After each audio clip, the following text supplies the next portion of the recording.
नमस्कार विद्यार्थ्यांनो, माझे नाव माधुरी राजभर आहे। मी तुम्हाला हिंदी हा विषय शिकवणार आहे। आज विद्यालय तुमचं स्वागत करत आहे। आज जो आपला धडा आहे व्याकरणचा, त्याचे नाव काय? वाक्य शुद्धीकरण। काय आहे तिचं नाव? वाक्य शुद्धीकरण। तर चला पाहूया या धड्यामध्ये आपण काय पाहणार किंवा काय करणार आहे। तर चला बघूया। बघा, आता आपण पहिला बघणार आहे वाक्य शुद्धीकरण यांची परिभाषा। काय बघणार आहे? वाक्य शुद्धीकरण यांची परिभाषा बघणार आहे। तर चला बघूया।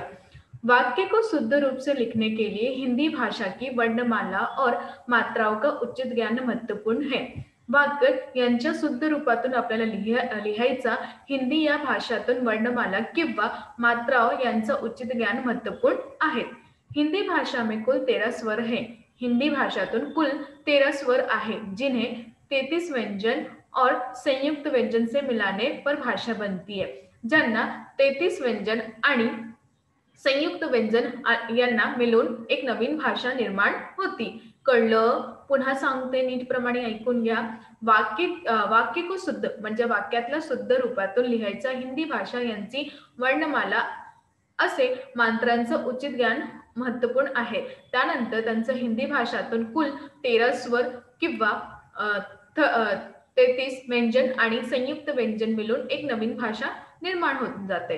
कळलं? हो। तर चला अजून बघूया। बघा, हिंदी वर्णमाला, हिंदी की वर्णमाला। आता तुम्ही पाहणार हिंदी यांची वर्णमाला स्वर मात्रा आहे। हा कोणती मात्रा आहे? स्वर्ण मात्रा आहे। बघा, जसं अ, आ, ई, बडी ई, उ, बडी उ, ए। तर याबद्दल तुम्ही पाहणार की हा जे स्वर मात्रा आहे त्यांचं उदाहरण कसं आहे। बघा, अ, अब, आ, आज, ई, इधर, बड़ी ई, कोई, उ, उधर, बड़ा उ, ऊपर, ए, एक। तर याबद्दल अजून आहे ते बघून घ्या। स्वर मात्रा आहे ए, एचा ओ, ओ, अह आणि अह आणि री। तर याप्रमाणे हा जे अह आहे त्यांना काय म्हणतात आपण? अनुस्वर।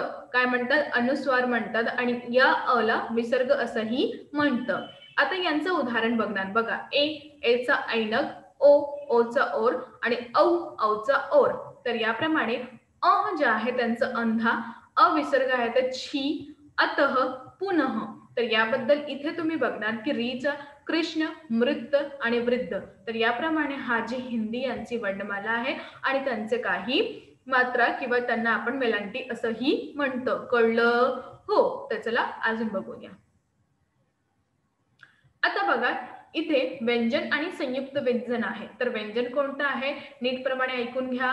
क, ख, ग, घ, ञ, च, छ, ज, झ, ञ, ट, ठ, ड, ढ, ड, त, थ, द, ध, न।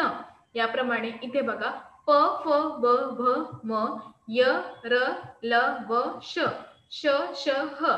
तर याप्रमाणे संयुक्त व्यंजन काय आहे? छ म्हणजे क, धन स, तर काय परिवर्तन होऊन जाते? छ। त आणि त धन र, तर काय होऊन जाते? त्र। तर याप्रमाणे ग्य बघा, ग धन य, तर काय होऊन जाते? ग्य। श्र, स धन र, काय होऊन जाते? श्र। तर याप्रमाणे असं संयुक्त व्यंजन आहे आणि व्यंजन आहे, त्याला जोडून आपल्याला कोणतं संयुक्त व्यंजन तयार होऊन जात आहे ते आपण इथे पाहिले। कळलं का नाही तुम्हाला? हो। तर अजून काय आहे बघून घ्या। आता बघा विशेष, ड के नीचे बिंदु। पहिला काय है? ड के नीचे बिंदु। तर ड हा खाली बिंदु आहे, लगाने पर ड बनता है। काय नवीन बनतं? ड। उदाहरण जसे डगर, डाली, डब्बा। तर या जेव्हा आपण हा वाचत आहे तर याप्रमाणे या जे बिंदू आहे त्यांचा आपल्याला नाही ठाऊक आहे की काय म्हणतात। इथे बघा, ड, डगर, डाली, डब्बा। तर या नंतर आपण जेव्हा बिंदू लावते तर कसं होते बघा, लढाई, खिलाडी, झगडा। तर याप्रमाणे हा बिंदूचा कसा प्रयोग करून जात आहे ते तुम्ही बघितले। आता आपण पाहणार दुसरा, ढ के नीचे बिंदू। आता ढ जे आहे त्यांचा खाली बिंदू लावायचा तर काय बनते ते आपण बघणार। बघा, हा बिंदू आहे, लगाने पर ढ असं बनतं। हा बिंदू आहे, त्यानंतर आपण जेव्हा हा बिंदू लावते त्यांना बनतं असं केलेले आहे। तर उदाहरण ढ, ढोंग, ढुलना, ढोल। तर याबद्दल असंही परिवर्तन होऊन जात आहे। आता इथे बघा, ढ, बडना, पडना, चढना।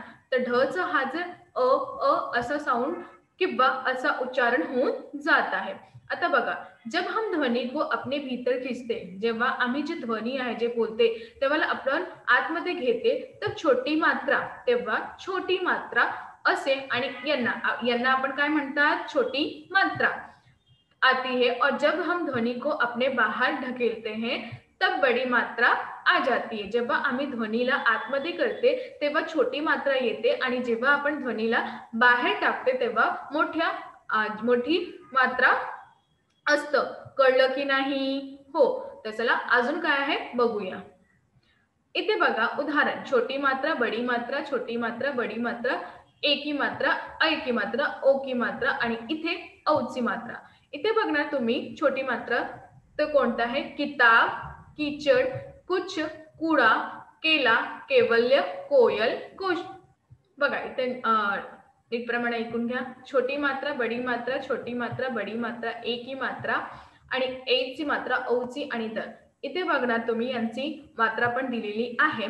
तर यांना काय म्हणतात बघा, किताब, कीचड़, कुछ, कूड़ा, केला, केवल्य, कोयल, कौशल, खिलना, खोर, खुश, खूब, खेल, खेर, खोजना, खोलना, गिरना, गिरना, गुलाब, गुल्लर, गेरुआ, गैया, गोरा, गौर, गिरना, घी, घुड़सवारी, घूमना, घेरना, ध्येय, घोड़ा, सौंद, चिड़िया, चीता, चुराना, चुल्हा, चेचक, चैतन्य, चोटी, चौक। तर याप्रमाणे तुम्ही बघणार की हा जे मात्रा आहे त्यांचं निर्माण कशा प्रमाणे करून जात आहे आणि कसा होऊन जात आहे आणि कोणती मात्रा मोठी आहे किंवा कोणती छोटी आहे, तर याप्रमाणे कसं परिवर्तन होऊन जात आहे। तर अजून काय आहे बघून घ्या।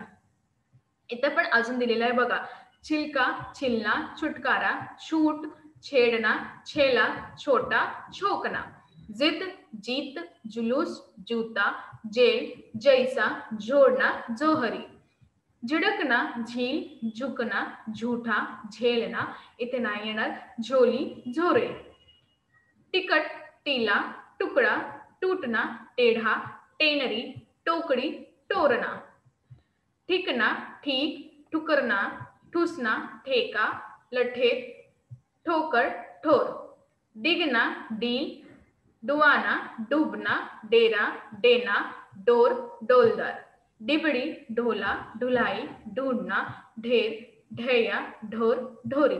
तर याप्रमाणे यांच्या परिवर्तन कशा प्रमाणे मात्रातून होऊन जात आहे ते तुम्ही बघणार आहे। तर कशा प्रमाणे हे होऊन जात आहे तुम्ही बघितले आणि त्यामध्ये कोणता जी मात्रा आहे जी मोठी तेव्हा आम्ही त्यांचा प्रयोग कशासाठी करत आहे किंवा कुठे करत आहे हे पण आपण बघितले आणि यांचा उपयोग कशासाठी होऊन जात आहे हे पण आपण बघितले। कळलं की नाही? हो। तर अजून काय आहे बघून घ्या। आता बघा, पहला, सम्मान देने पर अथवा बहुवचन होने पर अनुस्वार बिंदु का प्रयोग किया जाता है। जेव्हा आपण कोणाला सम्मान देते अथवा त्यांचं बहुवचन होऊन जाणार आहे त्या शब्दाला किंवा त्यांचा अनुस्वार बिंदू यांचा प्रयोग करत होते, यांना काय म्हणतात, अनुस्वार बिंदू यांचा प्रयोग करत आहे। उदाहरण, वह हमारे अध्यापक है, काय म्हणतात, वह हमारे अध्यापक है। तेव्हा आम्ही इथे काय करत आहे, त्यांना सम्मान देत आहे, काय करत आहे, त्यांना सम्मान असंही देत आहे। इथे बघा, लड़के खेलते हैं, तर बहुवचन होने पर, तर इथे काय होते, बहुवचन असं होऊन जात आहे। दुसरा बघा, किसी को कोई वस्तु, व्यक्ति या पदार्थ के लिए, कोणाला पण कोणती वस्तु किंवा व्यक्ति याच्या पदार्थासाठी जे वाक्य संज्ञा या सर्वनाम के बाद में बड़ी की का प्रयोग किया जाता है। पुनः बघून घ्या। दुसरा, कोणताही वस्तू किंवा व्यक्ती किंवा पदार्थ यांच्यात वाक्यात कोणताही संज्ञा किंवा सर्वनाम यांचा मोठा की का यांचा प्रयोग करून जात आहे, त्यांना आपण कशा प्रमाणे करून जात आहे हे आपण बघितले। उदाहरण, राम की माताजी ने कहा, कोणाची, रामची माताजीने सांगितले। तर याप्रमाणे दुसरा बघा, व अजय की पुस्तक आहे, ती कोणाची पुस्तक आहे, अजय। तर याबद्दल तुम्ही बघितले की इथे कोणती मात्रा तुम्हाला दिलेली आहे। तर अजून काय आहे बघून घ्या। इथे बघा, दो वाक्य को जोड़ने के लिए समुच्चय बोधक अव्यय के रूप में वाक्य क्रिया के बाद छोटी की का प्रयोग किया जाता है। आता इथे नीट ऐकून घ्या। दोन वाक्यात जोडण्याचा समुच्चय बोधक अव्यय यांच्या रूपात वाक्यांचं वाक्यांची क्रिया यांची छोटी होऊन जात आहे, त्यांचा छोटी क्रियाचा प्रयोग करत आहे. उदाहरण, सुनील ने बताया की कल स्कूल की छुट्टी रहेगी. सुनील यांनी सांगितले की उद्या स्कूलची सुट्टी राहणार. तर की हा जे की यांचा प्रयोग केलेले आहे ते छोटी म्हणजे लहान क्रिया आहे. दुसरा बघा, आदेश बोला की वह पिकनिक नहीं जाएगा. आदेश यांनी सांगितले की ते पिकनिक नाही जाणार. तर याबद्दल की हा कोणता मात्रा आहे ते तुम्ही बघून घ्या. आता इथे बघा, वाक्य को शुद्ध करने के लिए वचन, लिंग तथा काल पर भी ध्यान देना आवश्यक है. वाक्य जेव्हा आपण शुद्ध करते त्याबद्दल त्यामध्ये वचन, लिंग तथा काल हा सगळं खूपच आवश्यक आहे. यह एक ही वाक्य दोनों वचनों, दोनों लिंगों तथा तीनों काल में लिखकर प्रस्तुत किया जाता है. इथे एकही वाक्य दोघंही वचन किंवा दोघंही लिंग किंवा तीनही काल लिखून प्रस्तुत केलेले जात आहे. बघा, जसं एक वचन पुल्लिंग आणि इथे काल दिलेला आहे. मैं खाना खाता हूँ, वर्तमान काल. काय आहे? मी खाना खाता है म्हणजे वर्तमान काल. मैं खाना खाता था, भूतकाळ. मैं खाना खाऊंगा, भविष्यकाळ. तर याबद्दल एक वचन मध्ये पुल्लिंग आहे आणि त्यात काल परिवर्तन कसं करून देत आहे ते सांगितले आहे. तर अजून काय आहे बघून घ्या. आता बघा दुसरा, बहुवचन पुल्लिंग काल. हम खाना खाते हैं, वर्तमान काल.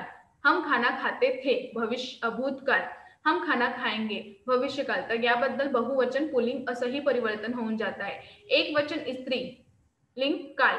मैं खाना खाती हूँ, वर्तमान काल. मैं खाना खाती थी, भूतकाल. आणि मैं खाना खाऊंगी, भविष्यकाल. तर असं प्रमाणे होऊन जात आहे. तिसरा बघा, बहुवचन स्त्रीलिंग काल. हम खाना खाती है, वर्तमान काल. हम खाना खाती थी, भूतकाल. हम खाना खाएंगी, भविष्यकाल. तर अशा प्रमाणेही परिवर्तन होऊन जात आहे. तर याप्रमाणे असंही परिवर्तन होऊन जात आहे. तर अजून काय आहे, यांच्या काही प्रश्न किंवा उत्तरे दिलेले आहेत ते आपण बघणार. निम्नलिखित वाक्य को व्याकरण के नियमों के अनुसार शुद्ध करके फिर से लिखिए. वाक्य शुद्धिकरण, सदा ऐसा दिन थोड़ो ही रहेगा, सदा ऐसे दिन थोड़ो ही रहेंगे. दूसरा, तुम्हारे विवाह बहुत अच्छे सुखी परिवार में हो सकता है. तुम्हारा विवाह अच्छे, बहुत अच्छे सुखी परिवार में हो सकता था. तीसरा, लड़कियों के अधिक पढ़ने की जरूरत नहीं है.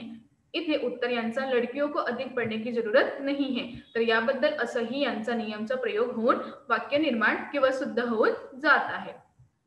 आता बघा इथे, उसकी बीवी रमजानी बोली. उसकी बीवी रमजानी बोली. तर याबद्दल तुम्ही पाहणार की कसा उसके आणि उसकी. उसके पीठ पर हात फेरे, उसकी पीठ पर हात फेरा.